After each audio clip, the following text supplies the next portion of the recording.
लोकसभा चुनाव में इस बार बीजेपी के नेता उम्र की सियासत की भेंट चढ़ जाएंगे। जिन नेताओं की उम्र 75 साल से ज्यादा है उन्हें इस बार टिकट नहीं मिल सकता है।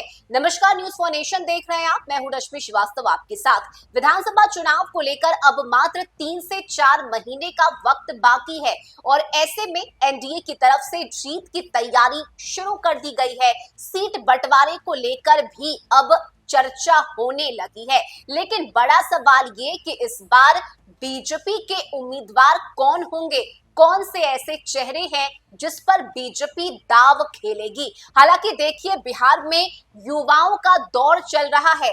युवाओं को रोजगार देना, युवाओं को पलायन से रोकना, युवाओं के भविष्य के बारे में सोचना, यानी चारों तरफ से सिर्फ और सिर्फ युवा और युवा ही सुनाई दे रहे हैं। खासकर विपक्ष की अगर हम बात करें तो डंके की चोट पर तेजस्वी यादव खुद को युवाओं का हितैषी बता रही है, तो वहीं दूसरी तरफ एनडीए में शामिल केंद्रीय मंत्री चिराग पासवान भी युवाओं के दम पर ही इस बार बिहार में चुनावी इक्का आजमा रहे हैं। ऐसे में भाजपा ने भी अपनी रणनीति तैयार की है और इस रणनीति के तहत देखिए, आरएसएस के प्रमुख मोहन भागवत की तरफ से दिए गए एक बयान के बाद राजनीति और भी ज्यादा तेज हो गई है और कहा यह जा रहा है कि बिहार में बीजेपी के वैसे नेता जो कि 75 से ज्यादा उम्र के हैं उन्हें इस बार टिकट नहीं दिया जा सकता है, बल्कि उनकी जगह पर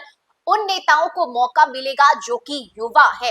ऐसे में आपको बताएं कि मोहन भागवत की तरफ से दिए गए बयान के बाद बिहार की राजनीति में कई तरह की बयानबाजी तेज हो गई है। बिहार युवा आबादी वाला राज्य है और ऐसे में भाजपा के अंदर युवाओं को आगे लाने की तैयारी चल रही है।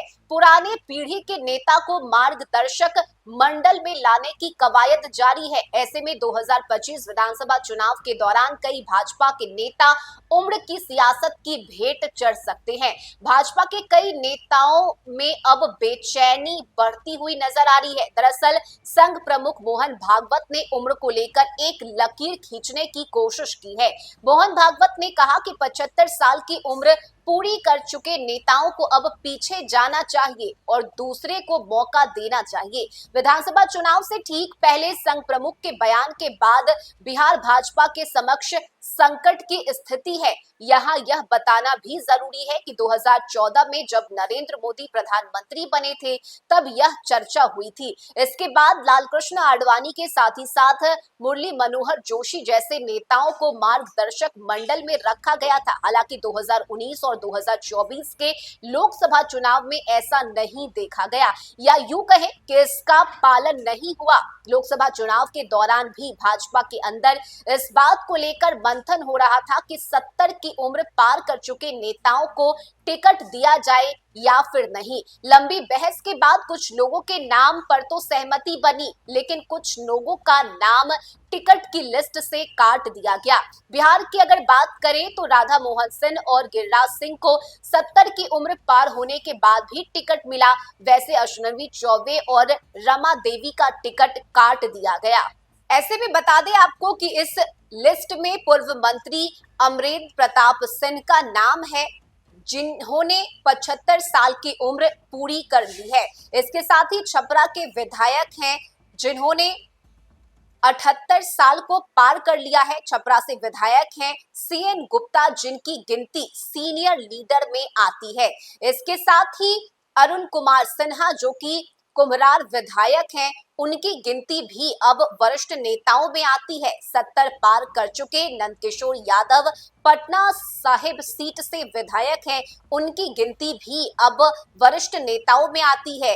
इसके साथ ही मंत्री प्रेम कुमार जो कि बिहार सरकार में सहकारिता मंत्री और भाजपा के वरिष्ठ नेता हैं, उनकी उम्र भी अब 69 साल की हो चुकी है। इसके अलावा भाजपा के वरिष्ठ नेता और चुनाव समिति के सदस्य प्रेम रंजन पटेल का भी मानना है कि बीजेपी में किसको टिकट मिलेगा और किसको नहीं, ये चुनाव के समय तय होगा। यानी 75 साल की उम्र पार कर चुके बिहार के कई ऐसे नेता हैं जिनकी बेचैनी अब बढ़ गई है और सवाल ये है कि क्या वाकई में इस बार बिहार बीजेपी में युवाओं को मौका मिलेगा और वैसे नेता जिन्होंने 70 की उम्र 75 की उम्र पार कर ली है उन्हें इस बार टिकट नहीं मिल सकता है, उन्हें वरिष्ठ नेताओं की सूची में डाल दिया जाएगा और उन्हें कोई नई जिम्मेदारी बीजेपी आला कमान की तरफ से दी जाएगी। हालांकि इसके लिए वक्त का इंतजार करना होगा और देखना होगा कि इस बार के विधानसभा चुनाव में किस तरह से रणनीति तैयार की जाती है और टिकट का बंटवारा कैसे बीजेपी आला कमान की तरफ से किया जाता है। इस खबर में अभी के लिए बस इतना ही। न्यूज़ फॉर नेशन पर खबरों का सिलसिला जारी रहेगा।